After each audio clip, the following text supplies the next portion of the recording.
Welcome into episode 601 of the Skate Podcast. I am Brian DeFelice, joined by Bridget Brew and Scott McLaughlin. Bridget and Scott, how are your weekends? I know the Red Sox are rolling. They are absolutely rolling. It's getting me real excited for fall baseball, finally. Yeah, and like they had started to, they kind of come back to earth a little bit. They had lost a couple series, but yeah, then they sweep this weekend. So that was good. For me, I got my soccer jersey on. It was the start of the Premier League season, so Nice. that's fun. My Manchester City had a comeback win. They didn't look great, honestly, but they came back and won. Um, yeah, other than that, pretty quiet weekend for me. Didn't really go anywhere. Wasn't really the best weather weekend either.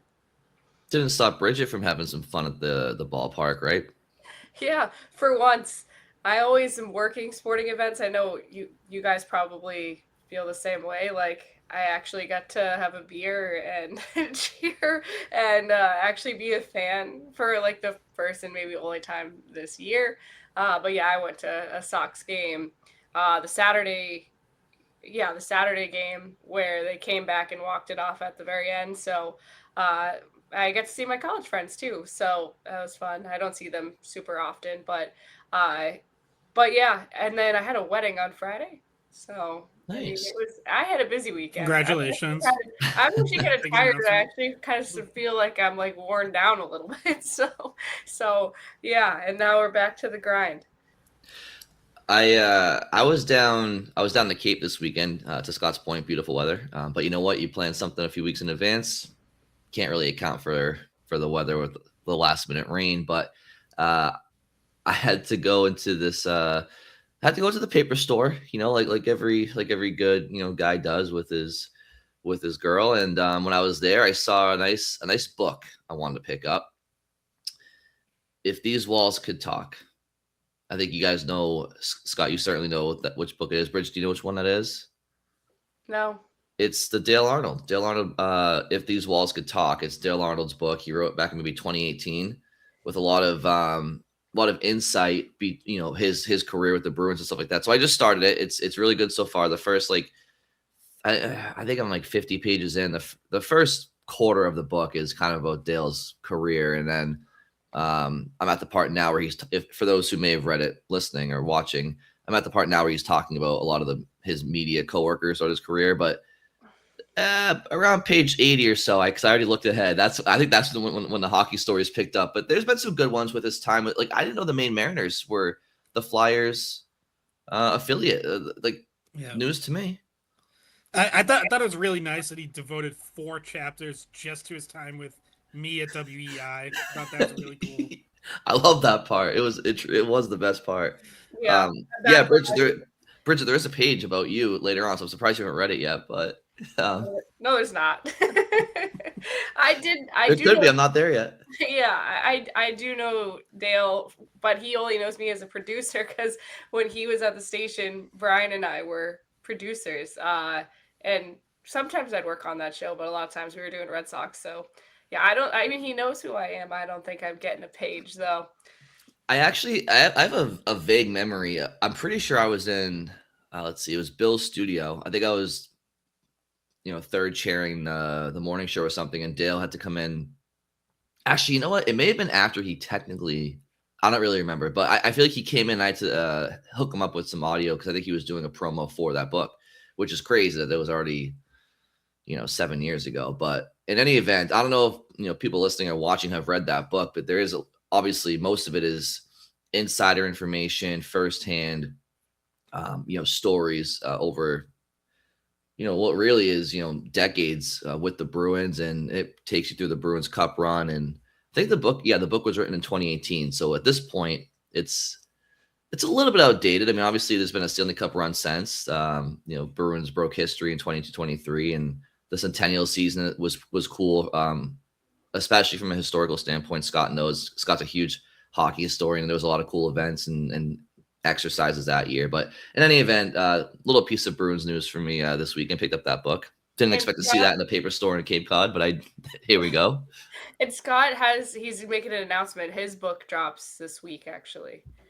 If this If these walls popcorn could talk, stories from inside the skate pod. I was just saying, if this popcorn can talk. If these walls could no, pop. don't eat me. No, that's good. Speaking of the Cape, you know what else I did do this weekend is I saw the movie Tony, about a young Anthony Bourdain. All takes place across one summer in Provincetown when he first got into the restaurant industry. Really good movie. Like honestly, one of my favorites so far this year. So definitely recommend that to people. I actually, I don't know how I buried the lead, Scott, but I also saw a movie this weekend because the weather wasn't great on Friday, and I saw The Odyssey. The Odyssey. Yeah. What did you think? I thought that the movie was very, very, very good. I wonder how the movie translates when it's no longer in these, I didn't see it in IMAX. I saw it in a traditional screen. I'm curious how it translates in a couple of years or, a few months when it's no longer on these big screens with these, Providence Place screens and ultra dimension experiences. I wonder how it would be on a traditional TV at someone's house. I'll just leave it at that. But I thought it was very well done. Yeah, I can't help notice that Bridget just got up and left when we started talking about movies. So. I guess that's our sign that we should move on to hockey. I had to plug my laptop in, guys. No, I mean, that's you, Scott. I kind of feel like a bit of an asshole because all I kept hearing is, "Oh, it's like one of the best movies of all time." And I left the theater and I was like, "Damn!" I was like, "That was really effing good." But I don't know, like, was it the best of all time? I think like that's just kind of. I think people do. Anytime they do that with anything, I think it does it a bit of a disservice because it's like, no, there's gonna be a lot of people who really like it, but don't like when you start calling it one of the best of all time. It's like that just sets too high of a bar. Like what I would say is, I think it was one of my favorite theater experiences of all time because Yes. I did see it in the Providence Place IMAX, and like that was awesome. It's probably my favorite movie of the year, or at least top 2 or 3. Like it's way up there for me. But yeah, I mean, like, if you start calling it one of the greatest movies ever made, that just sets like too high of a bar, and then it allows everyone to be like, "Oh, it was good, but it's not that. You guys went crazy." So, like, I tried not to do that, but I did really like it.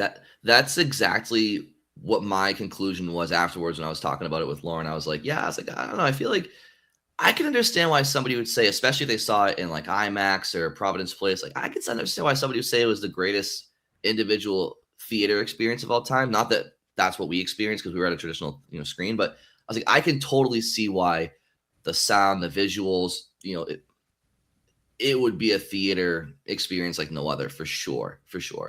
But and I do think the story, like the story itself, the Odyssey, it's a classic. I mean, but it's really difficult to capture a classic Greek mythology tale in a movie, even if it's 3 hours long. So I thought they did as good of a job as they possibly could have. I thought the story in the movie was very unique. It's kind of in its own genre, I would say, like truly. They did a great job. But I don't know, if somebody said to me, Brian, would you rather watch The Dark Knight or The Odyssey on a Friday night? I'd say, I'd give you The Dark Knight. I'd rather watch The Dark Knight. But that's just me. Yeah, I think that's fair. He's just a big Robert Pattinson guy, right? Is that it? Yeah, I do love Robert Pattinson. Like I think he's one of the best actors going. That was another thing too. I remember, Scott, I remember saying to you weeks ago when you had seen it, I was like, I asked you, I was like, do you think all of the A-listers is gonna make you feel like you're just watching the actors instead of the characters? And I will say this, each A-lister, I mean, Zendaya didn't really have to do a ton of work, but each A-lister I thought did a phenomenal job. But it was so star-studded. Part of me did wish like there was some unknown actors that were some of these characters, because I would just feel like I'm looking at the actual character rather than the actor. But they all did phenomenal. Like they really did. Yeah, and I would say like, not that they're certainly not unknowns, but I would say like, I think 2 of the non-A-listers stole their scenes. Like John Leguizamo is awesome in that movie, and Which one was he? As Cersei. John Leguizamo is the blind. He was great. Like herder, yeah. He kind of gave me like Marlon Brando vibes. He kind of looked like Brando a little bit, and like not that Brando's blind, but he kind of had that Marlon Brando look a little bit. he's got range. He could be Sid the Sloth, and then he can go to that. Not on the waterfront, Brando, but when he was a little older. What was some other? Oh, another joke that I have is I'm surprised I haven't seen this joke online, Scott. Of like there was a scene. So have you seen the newest Spider-Man in theaters this week or the last few? So literally, you have Tom Holland and one of the main characters in Spider-Man in this most recent Spider-Man. I forget his name in real life, but he was also in the Odyssey, and so I just saw the Spider-Man movie recently. Scott, he was the the soldier that was with Ulysses at yeah, and it was his brother who died, whatever. So there's like literally scenes of them in Spider-Man where like Tom Holland's wearing a Spider-Man costume and he's wearing some other whatever get up, and like they're walking on screen, and then the next week I'm watching them in the Odyssey. Tom Holland's wearing like a Greek mythology armor, and he's walking side by side with this guy in a different movie, both playing in theaters at the same time. And I had this joke in my mind, like, if I'm surprised nobody put up a picture side by side of them of like, you and your buddy on Halloween weekend in college on Friday night versus Saturday night. What's going? That's good. Yeah. I'm like they're really just retreading these actors, but hey, God bless them. Get that money. Yeah, I'm assuming you're talking about John Bernthal, who's he's the guy from Wolf of Wall Street who's like like plays the Punisher in the Spider-Man movie. Exactly. Yeah. Anyway, that's enough theatrical conversation for now. Half our audience is probably like, Bruins. I know we're getting there. Okay, so I already left. So yeah, you already left once, came back. It is what it is. All right, Bridget, you want to start us off? Sure. So over this past weekend was Z's final shift, which was a tribute game to Zdeno Chara, and it was in Slovakia, where he's from, and there were a lot of former Bruins there, and then some that weren't Bruins. Some guys were, some of his national teammates and such, but that happened out in Slovakia. I wish it would have happened here. I feel like it would have gotten, but people would have been very interested, and it did look like they had a good sized crowd there as well. But it had a lot of past teammates, including David Pastrnak. He's one of the only guys that played that still is in the NHL. But there's other guys like Yager, Hossa, Kopitar, Ray Bork. Your favorite Tomas Kaberle? Cabernet. You remember that? I didn't like him. Okay. McQuaid, Seidenberg, Ferentz, Boychuk, and so on. There's a bunch of guys from the Stanley Cup winning team, and I mean, he had such a long career. He had a lot of teammates that spanned through a lot of years, but it looked like a fun event. I don't know if you guys saw the pictures. Looked pretty epic because it was smoking. Like it was like a foggy rink. I don't know if you guys have been to a game where all of a sudden it starts to fog up. I've only been to one that's done that. But the pictures look like it's like smoky, and it looks like epic, and so anyway, that happened. But my main takeaway, as I believe was other people's main takeaways, because I don't think it was televised. Like we didn't get a lot of samples of what it looked like too much. I think there was a stream because I saw people clipping some stuff from it, but I wasn't around when it was happening anyways. But I think there was a stream for it. Yeah. Okay. Well, I don't know if anybody was able to tune into that, but or knew how to, but yeah. Anyway, there was a clip that Pastrnak himself posted after finishing up the game of him talking to Patrice Bergeron. Bergeron's kind of like changing in the locker room, and Pastrnak says, ask him, or not even ask him, kind of like tells him like one more year. So obviously that was gonna stir up some attention every time somebody brings up, okay, he's gonna unretire, right? Like, and I think what Pastrnak is saying was like, you just watched him play and he looked good, right? Like you still look like you could lace him up again. And there hasn't been a Bergeron's final shift. So maybe, just kidding.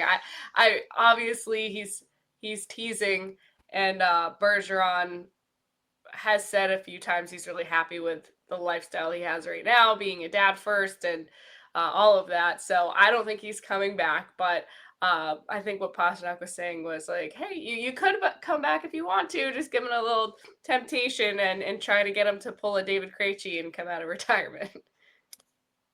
I mean, listen, Bergeron told the Spit and Chicklets guys to start the rumor again, because that they're the ones who started it.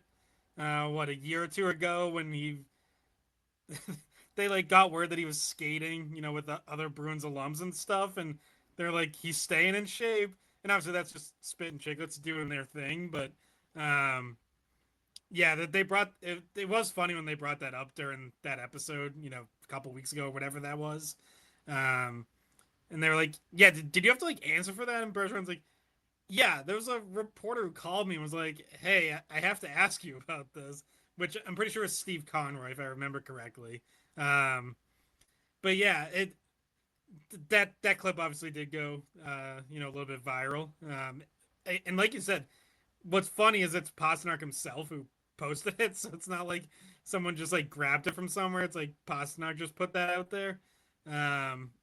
So, I don't know. It's kind of seems like a captain. He's out there recruiting. He's trying to get Bergeron back.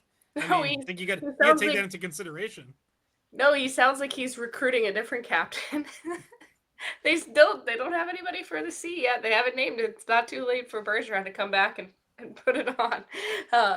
But yeah, it was just funny. I mean, he's just joking. It's Pastrnak. But it always leads back into the conversation of like, he might still have gas left in the tank, and if he ever got the itch to come back, like maybe he still could. And it also is they have not filled his spot really in the best way since he's been gone. So it always comes back up, and people get excited because the idea of him playing. Hey, they have $5 million in cap space. We're still waiting for that last move of the off season. I think Scotty McLaughlin has as good of a chance of being the Bruins' next number one center than Bergeron. I think he's all set. I think he's enjoying life with his family at this point. I've made some big improvements this summer. really working on my game. So yeah, I've been watching him. He's been at Warrior like early in the mornings too. I went to you want to talk about foggy ice? Scott was doing so many wind sprints, the ice was getting real foggy out there. Yeah, I was gonna say when you mentioned that, Bridge, I was gonna say Warrior is the one place I've seen fog in recent years. That especially I want to say like maybe development camp or possibly even like start a training camp.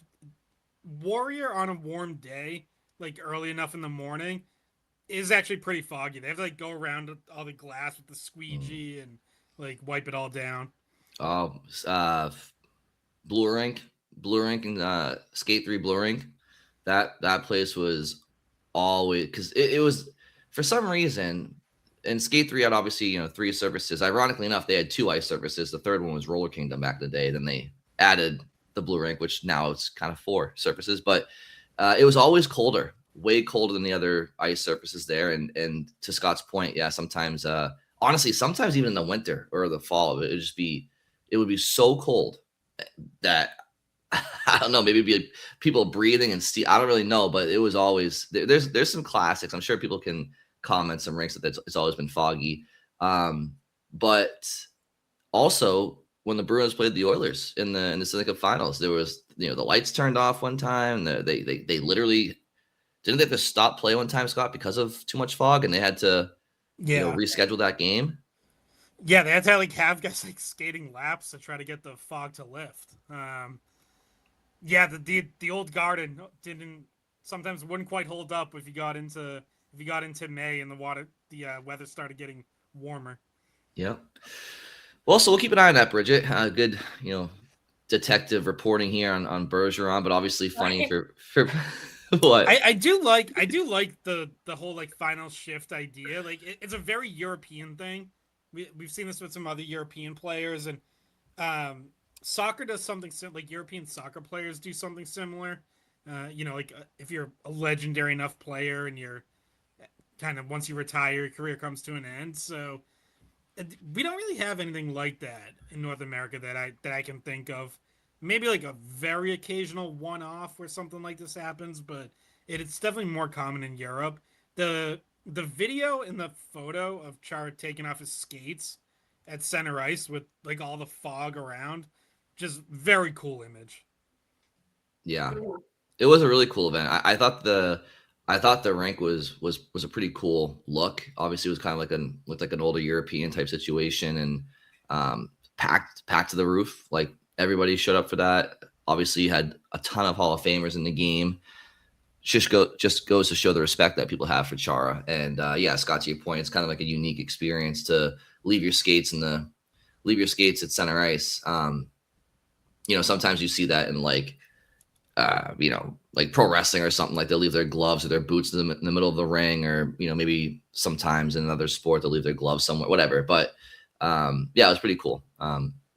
So, well, I'm curious to see what Chara and Bergeron's involvement is with the Bruins as time goes on here. Like, not even so much this year, next year, but like next 5 years, 10 years. Like, I'm curious to see if like they are prominent, figures, or maybe like in the front office, or maybe they just want to.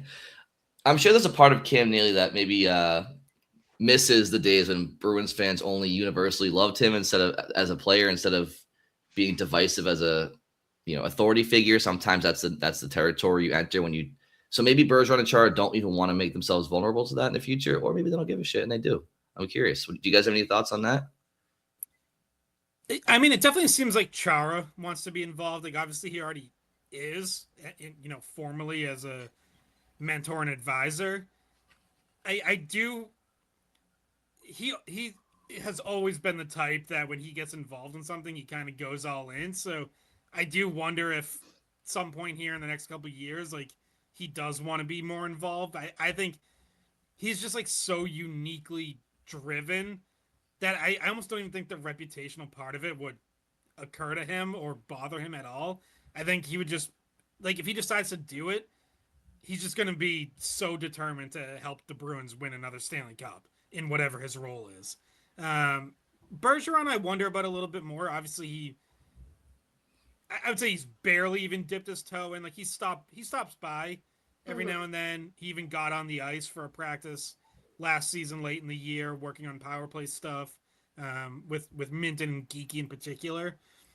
But he's definitely been more hesitant. And he's talked about how he just enjoys being a stay-at-home dad basically right now. His wife went back to college, went back to school, I think. So that's helped for his family. I I don't know. It doesn't feel like he's gonna stay away forever though. So I do wonder what that eventually leads to. But he seems to be taking his time a lot more and seems to be a little bit more content not being involved. Yeah, like genuinely enjoying his time away and yeah, and he like you said, you see him sometimes. Chara we see all the time, and he's impossible to miss because he's way you see him over everyone. But and Chara does a good job. His job is almost like his job title should just be like being Zdeno Chara, because basically guys just know who he is and know like what he might be able to help them with. And like Zadorov is somebody who I know has bounced ideas off him a bit because he's another bigger defenseman. um but like his job is to like almost be like a liaison between the coaches, players, management, even like he just kind of the guy that kind of has chats with everybody, and it's very non-serious. Like it's you can tell him whatever you want to tell him. He doesn't go and then bring it to other people. Like he just that's from what I understand from what guys talking about like what he does there. That's kind of the gist of it. But Bergeron has been at he was at Sturm's introductory press conference. I feel like Bergeron's kind of like the welcome guy. Like, hey, it's cool to be here, right? Like he's always like an ambassador of like it's fun to be a Bruin.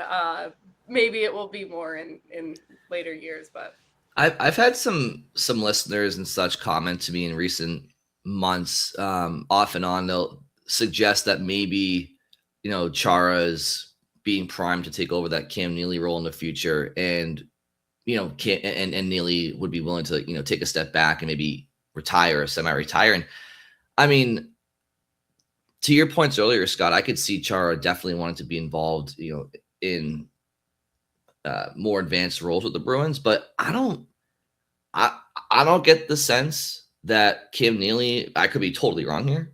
I don't get the sense that Cam Neely is like trying to take a step back. I mean, I feel like I know he's probably around the stereotypical retirement age of 65. But what Neely's got to be around 65 right at this point.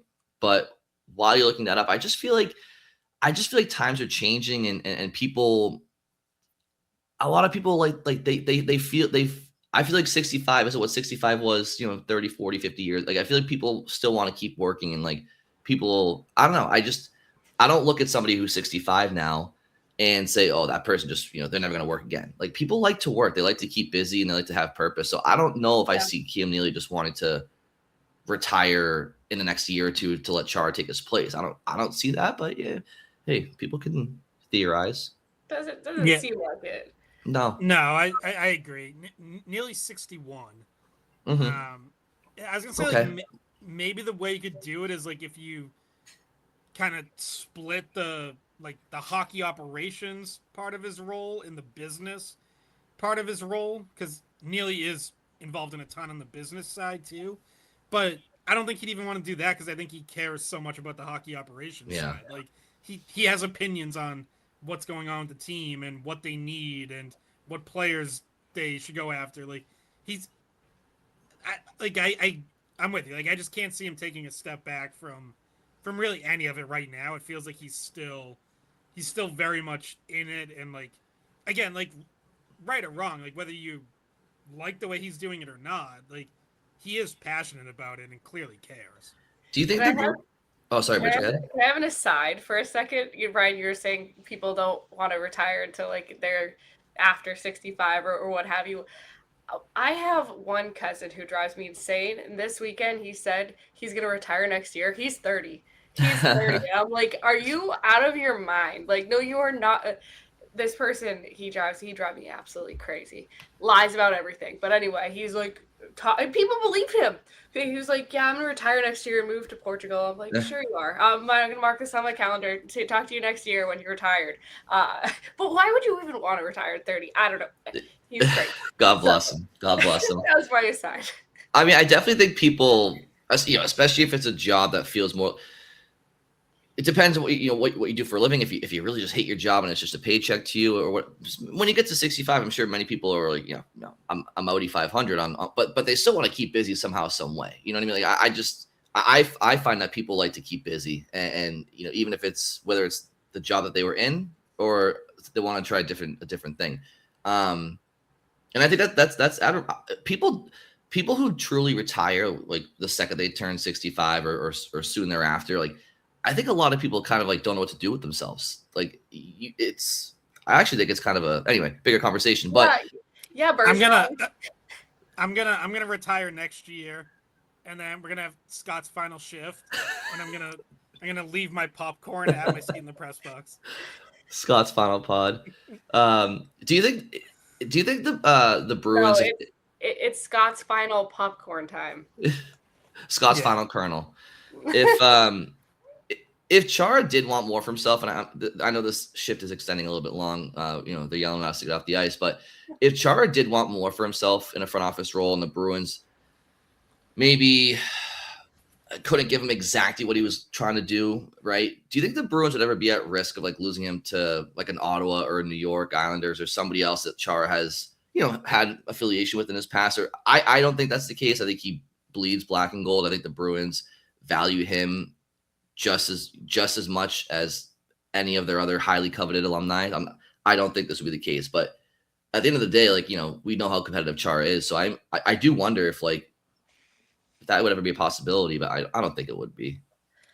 He's gotten more. I feel like he's gotten more involved rather than like less involved over the past few years. Like, from the beginning, it was kind of more of a vague, like, hey, he's like in the locker room and he can talk to you. and now we see him like he's always walking with Neely and Sweeney. He's in the meetings with them. Like he's actually seemingly like expanded, though Yeah. they still don't really like list his job description. It certainly has expanded, and he's being more in those like management meetings. And you always see him and Neely walking together. And so I would say it didn't even cross my mind honestly that he could just like pivot and go somewhere else, because I think he wants to be in Boston. Agreed. Yeah, he's so settled here family wise. Like it is home, so I think it would always be his first preference to be involved here, unless someone told him like, no, we don't have the opportunity you're looking for. But I kind of think the Bruins would make that opportunity. Like they'd find a way to get him in. Chara is like to the Bruins what Batman is to Gotham. He just walks around the shadows with what's Gary Oldman's character in The Dark Knight? Commissioner Gordon. Yeah. It's like Christian Bale and Gordon just like walking around in the shadows. Nobody knows he's like working with the police. He's just always talking to Neely and Sweeney, but no assigned role, at least to the public's knowledge. All right, Scott, what do you got for us? So Bill Daley, NHL Deputy Commissioner, talked over the weekend and said that expansion to Houston or Austin, so expansion to a second Texas team, it basically is going to happen, and it could be as soon as the 2029-30 season. So only 3 years from now. So that'd be a 33rd team. We know the NHL then would like to get to a 34th team to have an even number of teams. Doesn't necessarily have to be at the same time, but Bill Daley mentioned that they're talking to groups in both Atlanta and Phoenix. So right there kind of tips the hand of the two markets that would at least have the inside track to being the 34th team. So, this is happening, and I know we've kind of felt that way for a while, but a team in Texas now feels like a given. Like that's going to happen. They just need to pick whether it's going to be Houston or Austin. It's the same group that they're working with. That's deciding on which market. Like Houston's the bigger market. Houston is the biggest market the NHL is not currently in. Austin has a little, and Bill Daley even talked about this, has like a little bit of the Vegas appeal where it's like they could be in before the only pro team there now is an MLS team. So you could be in before any of the other big four sports. So I kind of see that appeal as well. But yeah, it's, I know that there's a lot of different feelings about expansion, and I think probably the most common one is among our listeners would be that there's already too many teams, and further expansion just dilutes the product. I also think when you talk about that 34 team, Atlanta or Phoenix, there's a lot of like, why do they deserve another shot? All of which I think is interesting, because I legitimately think all four of these cities we're talking about, I think the NHL can work in all of them. I think the NHL can work in any semi-major city. Like you see it in Vegas. There was a ton of excitement in Seattle early on. A little less so now because the team just hasn't been good enough, which is, again, one of the problems you face with any expansion is there's going to be initial excitement, but there does have to be a path to that team being good. Like, one of the reasons the Atlanta Thrashers failed is not because hockey can't work in Atlanta. It's because the team sucked for the entire 10, 11 years that they were there. They made the playoffs once and they got swept by the Devils. That's it. The team never won a single playoff game in all their time there. So it's like, how on earth can you possibly expect a team to work in any market when they're just bad for a decade plus? So, I did think I just thought it was a notable conversation that Bill Daley had over the weekend, and is going to be really interesting to follow moving forward, because there'll be things like the expansion draft, and how teams plan for that. You're going to lose players and that whole thing again. So, but it's coming. People might not want it, but it's the NHL will be a 34 team league within probably the next 7 or 8 years. Yeah, it kind of flew under the radar, right? Like it just kind of felt like this weekend, yeah, it flew under the radar that those comments were made. Have you guys been to either of those cities? I've been to Austin. I have Uh, not. I haven't been to. Actually, I haven't been to any of those four. with Austin, Atlanta, I've not been to Houston, Atlanta. Well, I've connected to a flight in Atlanta, but I haven't been in the city. And what was the fourth one? Phoenix. No, I haven't been to Arizona. No. So how is Austin? Does it seem like Austin's great. It's it's definitely like it's an up and coming like city. I think a lot of people have like decided to settle in there and move there in like the last like 10 years. I think it's it's one of Texas's more progressive cities, I think. It's I also think I thought I saw something not that I don't care about cities that are progressive or not, but it's my point is like it's it's like younger? it's an up and coming area is what I'm saying. And Yeah, I also think it's more a huge college town. University yeah. of Texas is there, so I think now you have a lot more people just staying there after Yeah. going to UT. So, But you have people like you have some people that were like living like in Hollywood or living in LA that have just like moved to the Austin area. Like Joe Rogan's an example. There's a big comedy scene in Austin. I also thought I saw something years ago that Austin was among the healthiest like cities, um, active cities in the country. Yeah, don't But they have like a boardwalk, like pedestrian area that like downtown that people that's like a main attraction there? they haven't. I don't know, maybe, but I know what brings people there is East Sixth Street. It's kind of like think of like a Broadway in Nashville, but it's probably a little bit more expansive, maybe. Anyway, it's definitely I could see it working in Austin more so than Houston. I think. Listen, if you're trying to go big, to Scott's point, yeah, Houston makes more sense, and Atlanta would make more sense in the future. But Atlanta also failed with the Flames, right? Didn't they go from Atlanta Flames to the Calgary Flames? I don't exactly remember why, yeah, but I mean, so that team also sucked. like maybe third time's a charm. What if the new team sucks again? You know what I Yeah, mean? and I think what would be different in Atlanta. So I was actually talking to a friend from Atlanta just a couple weeks ago about this.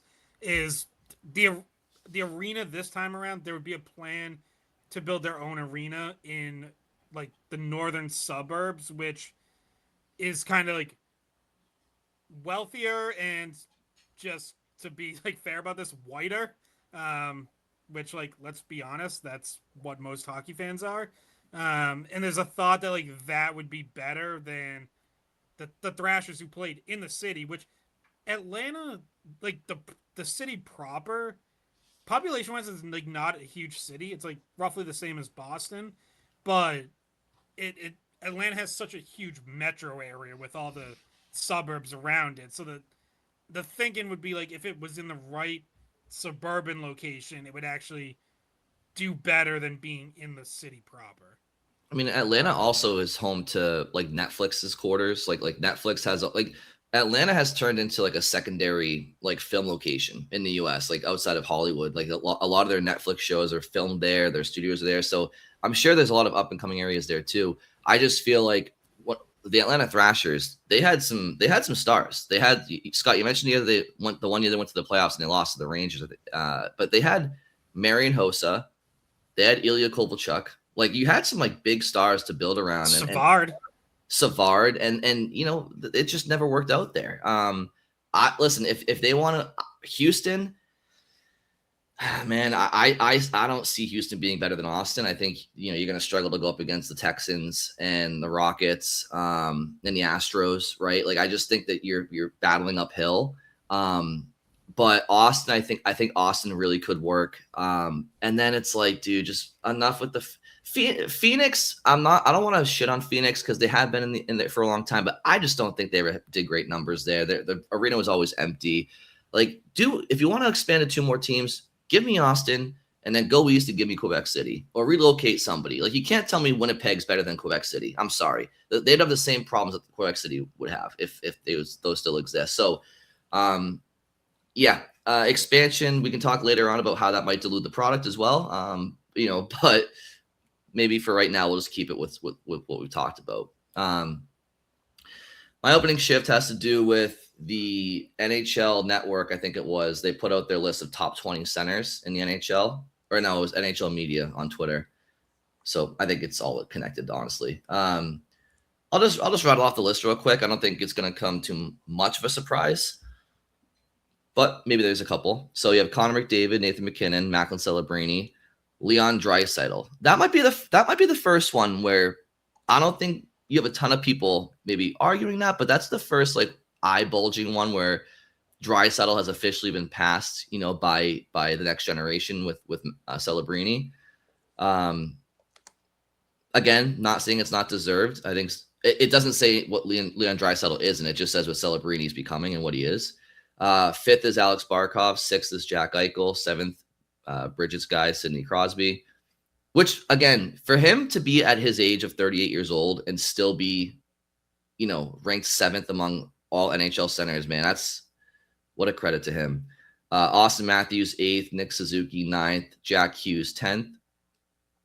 Mark Scheifele, 11th. Sebastian Aho, 12. Tim Stutzla, 13. Leo Carlson, 14.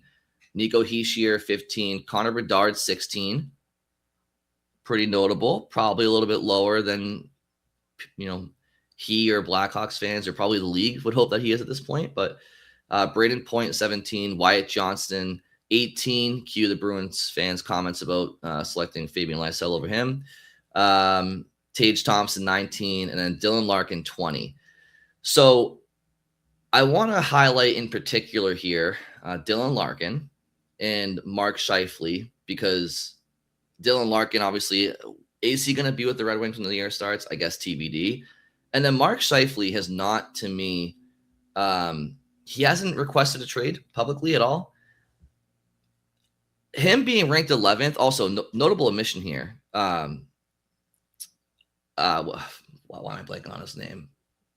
From St. Louis, Robert Thomas. Robert Thomas, interesting, he's not on that list, but in any event, Mark he would be on mine. He'd be in my top 20. I agree. Like I mean, we talked about it when we were talking about all these centers. Like I like him more than Dylan Larkin, and I like Dylan Larkin. I think I was more open to the idea of the Bruins going after Larkin than even you guys were. But I always like Thomas more, so that is a little surprising to me.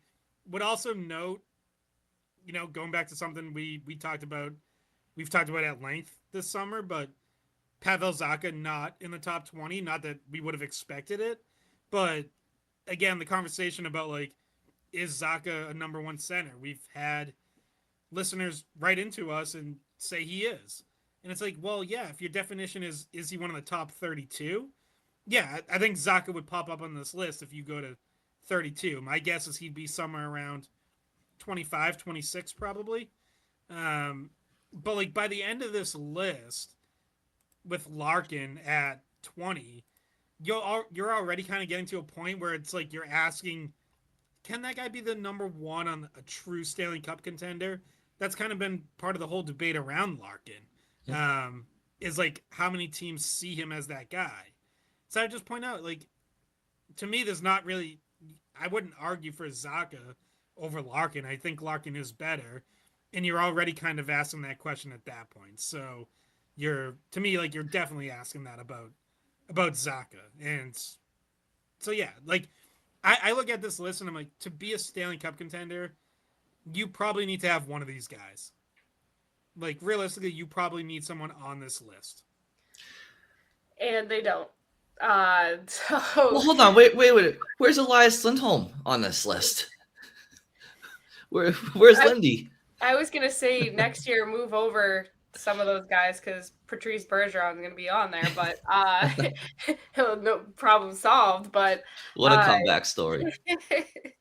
But so I guess, Brian, is part of what you wanted to talk about. Like, is there any of those guys that are still potentially available to the Bruins in the next year or so here? Not saying necessarily this upcoming season, but which one of those guys could you maybe see yourself land in the next few years to help you have a guy in the top 20?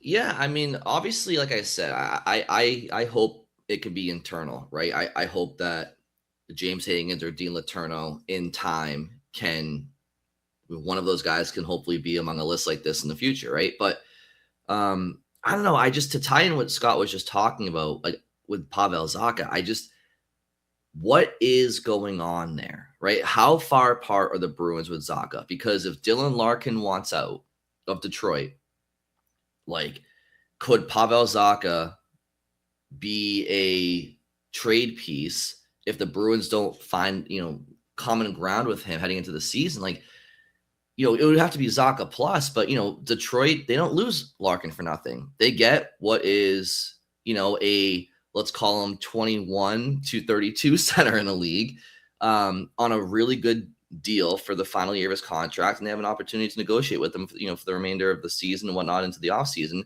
And then for the Bruins, they do get an upgrade over Zacha. Or like the other name that kind of popped into my mind was Mark Scheifele. Like, I feel like Mark Scheifele, he has not requested a trade. I think that he's part of a Winnipeg Jets team that, similar to the Bruins, like they're not going to win a cup this year. I just don't see it. And especially with Connor Hellebuck requesting a trade, maybe it's quietly behind the scenes, or maybe I don't really know how that's going on. But if Hellebuck is on the move at some point, it's like I look at that Jets roster, and you have Mark Scheifele, who's 33. Kyle Connor is in his early 30s. Josh Morrissey's in his 30s. There's somebody else I'm forgetting too, but they're in their 30s too. But Hellebuck's in his 30s. It's just like, I don't love their complementary core. Like they're okay. So does Mark Scheifele at 33 think he has a chance to win a cup with the Jets, especially if Hellebuck leaves? Like, it's a situation I'm monitoring, and I do think he's a very underrated center. Like, he's just quietly number 11 among centers in the NHL, nearly top 10. He had over 100 points last year in 82 games. He's been over a point per game player in about 90% of his NHL seasons. There's been a couple of seasons where he was a couple of points below, and one season where he was a point exactly, but he's old. He's on the older side at 33, but like, he could be a guy that if he became available, again, I could see Pavel Zacha being a key piece going the other way so that Winnipeg doesn't lose a guy like that for nothing. You'd have to give more than Zacha. But it all ties back to what my main question with this Bruins team is this offseason, which is what is going on with Pavel Zacha? And how could that, depending on what that situation is, what are situations with Dylan Larkin around the league? Like, could the Bruins find a way to optimize that situation if they don't think that they can come to an agreement with the player for themselves? And I know they have more time than just this offseason to get it done, but when you actually think about it, once the season starts, I just find it less and less likely that they'll trade him unless they're really bad at the deadline. And that's not their plan. So if Larkin still wants out, if they can't come to an agreement with Zacha, like, can he be a key piece of a smaller package to get Larkin? Because I don't think Larkin's like astronomically better than what Zacha brings to the Bruins, clearly as evidenced by this list. So I don't know. It just gets my wheels turning. Like, I feel like Neely and Sweeney, they know that they don't have a true number one center. Neely said as much back in May.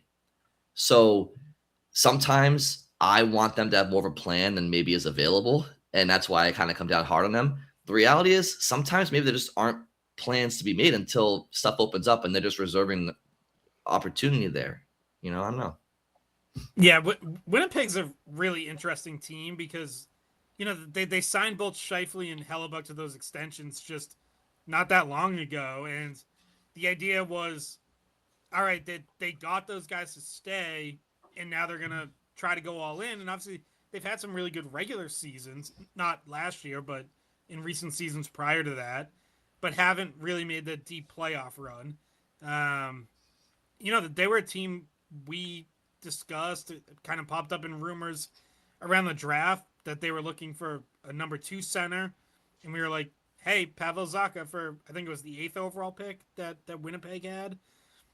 And, Winnipeg never made a move like that. Like, they didn't get that number 2 center. So now they're still kind of stuck there. They took Vigo Bjork, who I'm sure that they're hoping is ready sooner rather than later. But, like, the same way we talk about, like, the Bruins needing, hey, like, Higgins, Letourneau, Zellers, like, some of these young kids need to contribute, like, pretty quickly here if you're going to capitalize in Pastrnak and McAvoy's primes.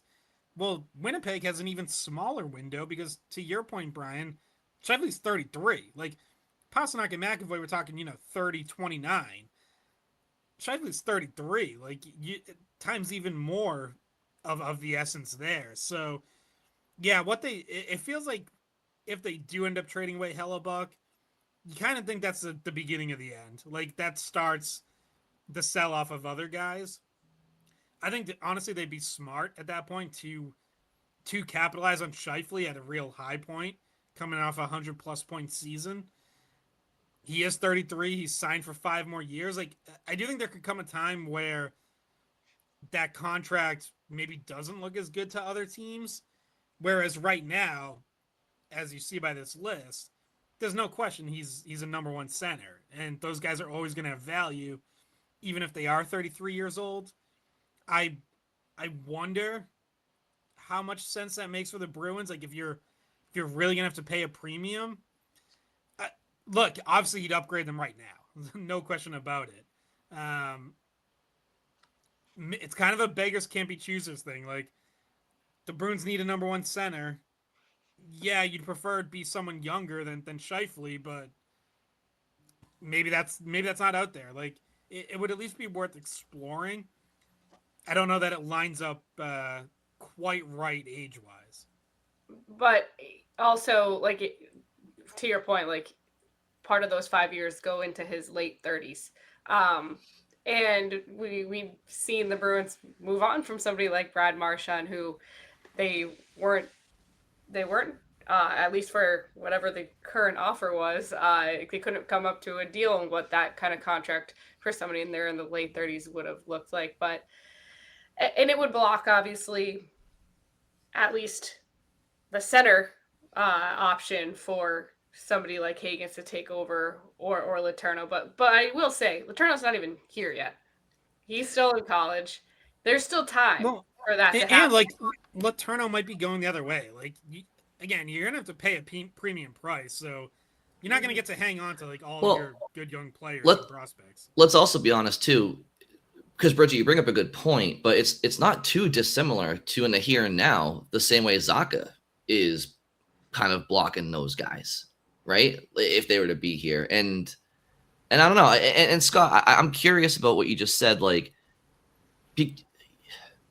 I don't think Scheifele's age could be ignored in a true trade negotiation. Like, I think that while, yes, he's a true number 1 center, it's a real thing that he's 33. And if they're already getting a Zacha back, theoretically, like, do I think Zacha Zellers in a second could get it done? Or like Zacha Zellers in a first? Like, could they get a guy like that without giving up a Higgins or a Letourneau? I think they probably, I guess it depends what other suitors are out there and what they're offering. But I do think the 33-year-old part it could potentially hurt slightly what the return would be. You know what I mean? It could be tough to ask for, like, the kitchen sink for 33, but maybe very slightly, but it's a legit number 1 center. And as Don Sweeney himself said, there aren't 32 of those in the league. So yeah, I just think anytime you're talking about a 100-plus point player, especially at the center position, getting traded, I think the cost is going to be really steep regardless of age and contract. Well, if it did require a Letourneau or a Higgins, in addition, like to a Zacha, and probably is Zacha even re-signing there? Like, that potentially roadblocks that right away if he says no. Fair, but, like, is Zacha signing here? Like I mean, but I'm saying from Winnipeg's perspective, like, sure, yeah, Winnipeg's tearing it down. There's no reason for them to get Zacha unless he's signing an extension. Yeah, no, that's fair. So look, maybe it's not a situation that makes a lot of sense at the end of the day, but it's Winnipeg's a team to watch. I feel like I do feel like something, like, if things don't go well for them off the jump, I wouldn't be surprised if things start to fall apart there. And maybe it's not the Bruins that reap the benefits of a teardown for Winnipeg. Maybe it's somebody else, right? I don't know. I guess we all know the Bruins have said themselves, and we have been watching it for years now since Bergeron, ironically, left. They don't have a number 1 center. The Bruins admitted it this offseason in May.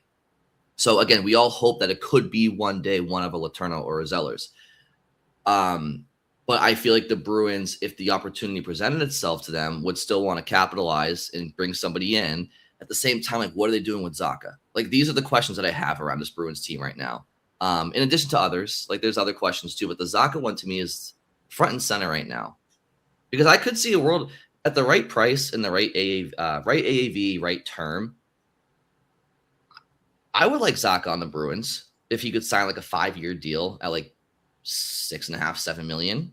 But I don't know if the player and his representatives want that, you know? And if they don't, then it's like, okay, well, what are we doing here? Are you going to use him as your own rental when you're a bubble playoff team?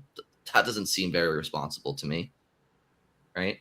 I like the player a lot. It's not me wanting him to just leave town, but at some point, you know, things going to make sense here. Yeah, I mean, and if you just to go back to what Sweeney said, because this was, I think, his most recent comment on the situation, he said they wanted to extend him. So, and then does an extension, like if you get an internal extension done, does that then make it more appealing even if you trade him? Does that extension have trade protection? What does it look like? So yeah, I mean, that's still TBD, but I just wanted to throw it out there. That's what he said. Yeah, no, for sure. For sure. I think it's Also, their intention, yeah. One just reminder on the Zacha situation too, looking at the calendar, 3 weeks left for him to be eligible for an 8-year deal. After September 15th, there are no more 8-year deals in the NHL. So if that's, you know, if that's what he's going for, or if that is an option at all, like there's a date there to keep in mind when we talk about this. I mean, if he signed an 8-year deal with the Bruins, man, like if you're giving the player the term, he's got to take on the AAV, and there's got to be some limited trade protection after about 5 years. That way, it's kind of like similar to if you sign him for a 5-year deal. Like they can't give him everything. I'm not gonna freak out if it's an 8-year deal as long as the other elements of it make sense for the Bruins. Do you guys have any pulse on this? Like what do you think happens here? At this point, I think it lingers into the season. Yeah, that's dangerous. I don't for know. Me. I hate that. I don't know how long, but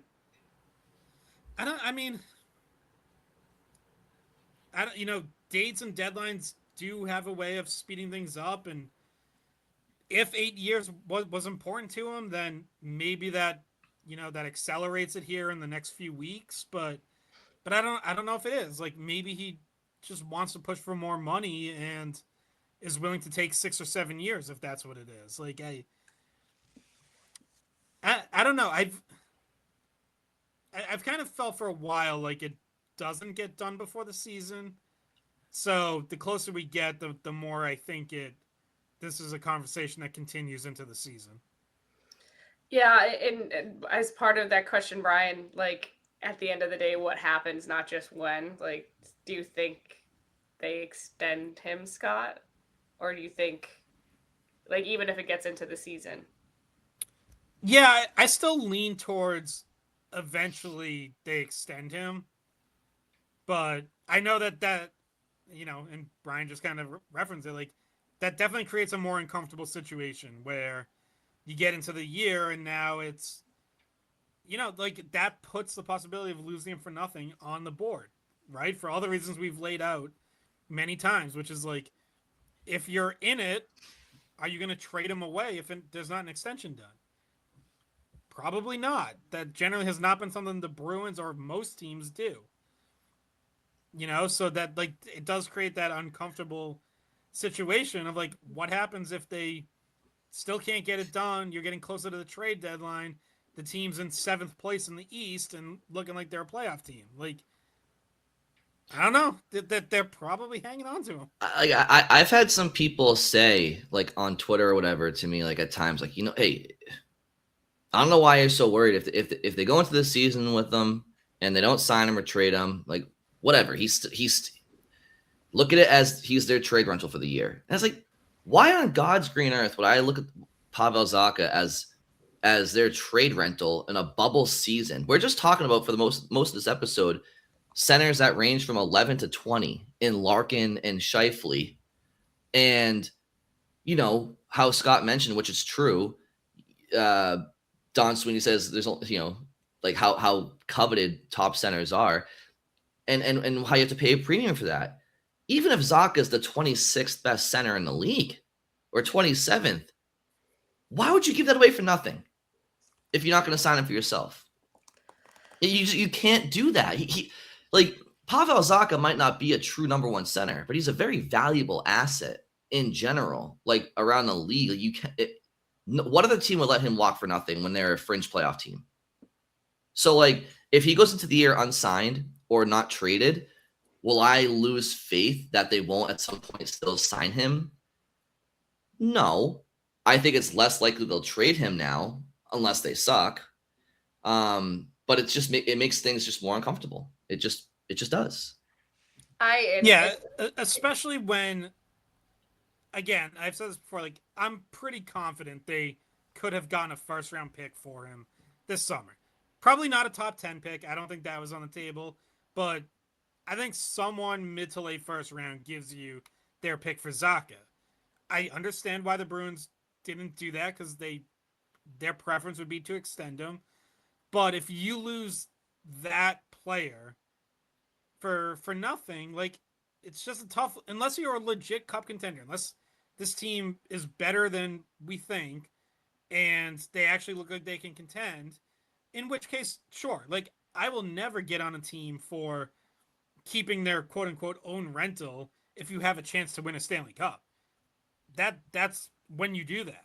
Agreed. But if it's like last year and you're a wild card team where it's like, hey, this season's been pretty fun, but we all know you're not winning a Stanley Cup, that's not really the situation that justifies keeping a guy who a few months earlier could have gotten you a first round pick. Like, that, it's not the same as losing Victor Arvidsson for nothing. Like, I don't think they weren't going to get a first round pick for Arvidsson last trade deadline.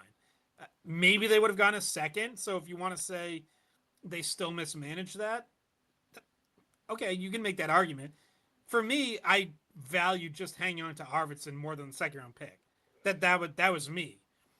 But when there was almost certainly the possibility of getting a first, if you end up losing that guy for nothing and you don't really have a contending type of season to show for it, I mean, you got to call that what it is. Like, to me, that's poor asset management.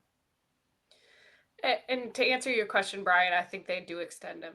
Like, I know I was kind of more leaning that way than you guys originally. Sounds like you guys kind of came around a little bit. But yeah, I believe I've always been there. I've always thought it's more likely they extend him than anything.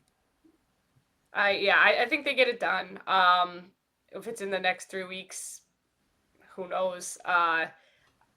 Maybe the Bruins have already taken an 8-year deal off the table, and then that, you know, they're like, okay, at max we want to do 6, you know, then that deadline doesn't mean much. So then it can go further beyond that in the negotiations. And yeah, I think they eventually get it done. And I don't know what the increase is. It's going to go up, though. I mean, he's been on one of the most affordable deals for what he does in the league. He's on a team-friendly deal that they were able to get the last time they extended him.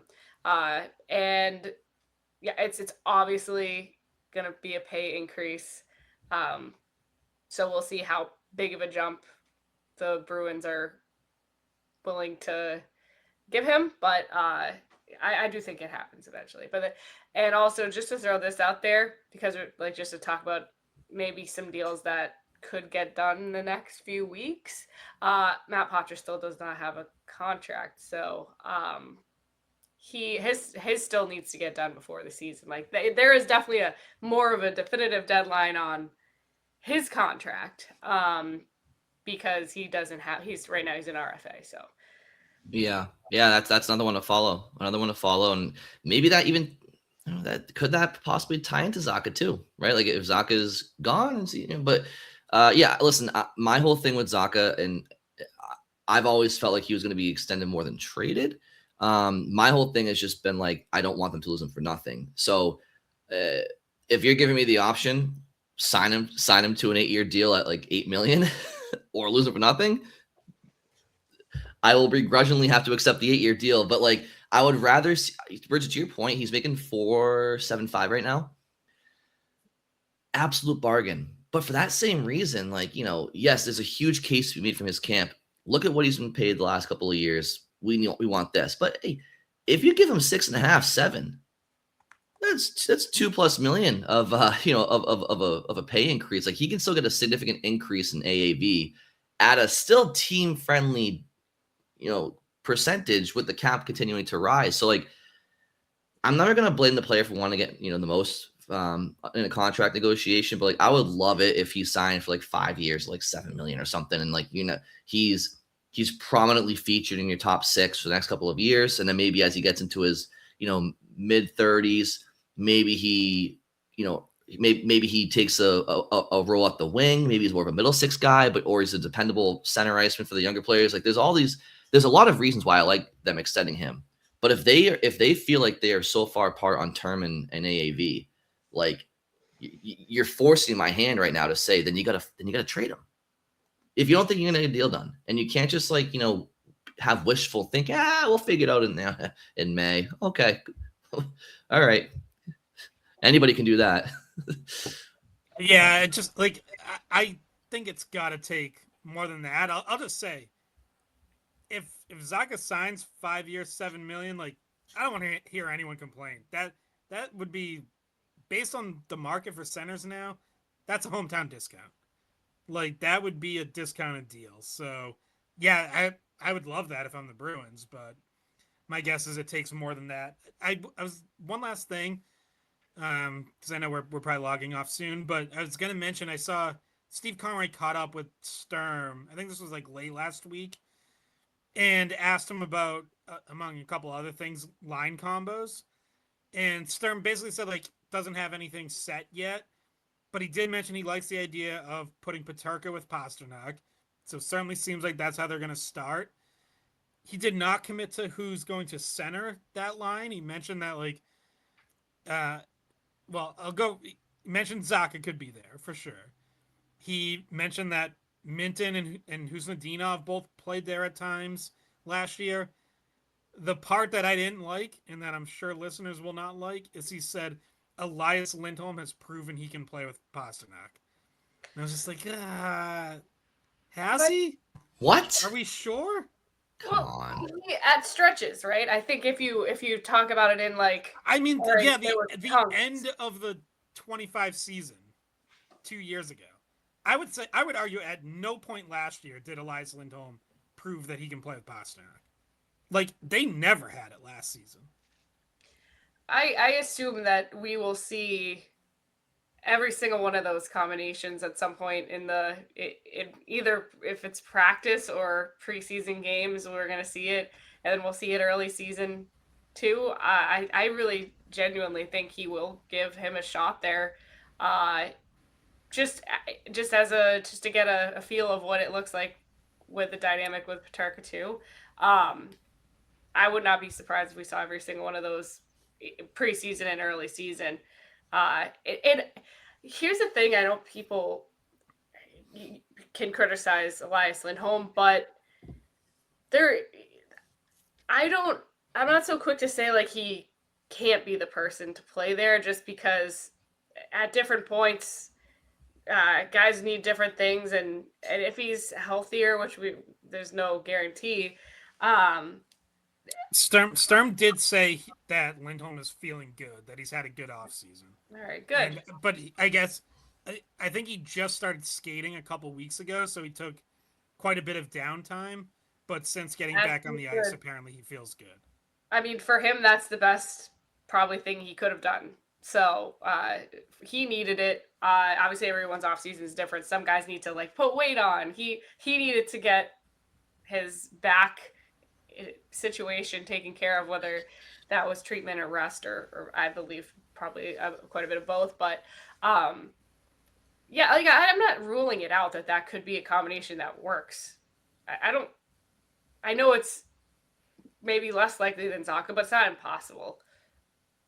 I mean, I think Pastrnak would tell you he would rather two options off the jump before Lindholm as a center. He'd rather have Zacha or Minton, and that's not even to that's just because I'm not gonna throw James Higgins into that situation now. He has to earn his way as well. So I mean, Elias Lindholm, he needs that continuous mushroom boost from Mario Kart if he wants to be on that line, like healthy back or not. Like he doesn't play it he just doesn't think the game at an appropriate speed offensively to, I think, be that guy going forward for Pastrnak. And that's in addition to his, in my opinion, lack of foot speed right now. So I was gonna say, I don't think it's the way he thinks the game. I think it's like the physical. I do think I do. Well, I think offensively, and that's why I said offensively. Offensively, I don't think his decision making is where it needs to be timely in a timeliness manner. Then, like Pasta needs he needs to give and go with guys quick. He likes to go, and I think Lindholm's more methodical, and he just kind of makes offensive decisions just a little bit slower. But to be with that type of guy, that's just what I see. Yeah, there's too many times where he gets the puck and he's not moving, and then he just like holds it and the play kind of dies. And whether that's offensive zone or in transition. Yeah, one of Sturm's other comments was like if Peterka's with Pastrnak, Peterka pushes the pace, and maybe speed at the center position isn't as important. And it just gave me some bad feelings that like he's gonna start with Elias Lindholm there, and I just think that's gonna be a really uninspiring choice for me. Well, I will say this for Marco Sturm and Bridget. I know you have to jump on a call here, but at least if he does do that, he has shown that if it doesn't work, he'll change it. So like, I can take solace in that. I might not agree with it if he does that. To Bridget's point, like if the Bruins have some injuries, has Elias Lindholm shown he can at least, be like okay in that spot? Like fine on a small sample if they needed him in a pinch. But even then, I'd rather the Bruins go with one of the younger players, depending on what the injuries were. But yeah, I don't know. If Sturm does feel that way, I won't love it either. But if it doesn't work, which we don't think it would, Sturm has shown he's not afraid to make that change. So, and hopefully the leash will be shorter now that he's been in Boston for a year as head coach too. He'd understand things more intimately too. So. Yeah, I mean, it would be a great opportunity for Minton if it was to be him. And he is of those guys. I mean, Zacha's got speed, but Minton's younger and he can keep up. And we know that Pastrnak likes playing on the kids line, just a bunch of kids. But that would be, I mean, an amazing second full season for Minton if that was the assignment that he got. And then you better take the over on his points for the year. But it's gonna rotate. It's definitely gonna rotate at different times. Things get stale, buttons get pushed, and we're gonna see all of it. I think we're gonna see all of them there at different points. Yeah, I mean, you're probably right, but like I still look at him like Zach is the most obvious fit that could actually stick there and just be Pasternak's center all season, right? Because like that's a combination I could actually see working where there's enough production that Sturm doesn't need to change it. Now you need like other lines to contribute behind them, so you don't have to spread out the wealth or whatever. But yeah, everyone else I look at, I'm like, I just don't know if there's going to be enough offense there. And Zacha, I think that line at least produces enough offense that you could see that combo sticking together. Whereas I would have questions about pretty much any other center you would put there. Yeah, I think that's fair. That's a fair way to put it, Scott. Bridget, any final closing thoughts from you before we sign out here? I know we have a mailbag episode we'll be doing on Thursday, so continue to send your questions there. We'll hit those on that day. And any final thoughts from you too? What's that? No Scott. No Scott. So feel free to send your Scott questions. We'll give you the truth about him. Yeah, we could talk a little bit about him while he's away. But no, you going to the Cape? Where are you going? Yeah, I'm going taking like my 1 week of vacation all summer. So, yeah, so I'll be off Thursday. Back next week.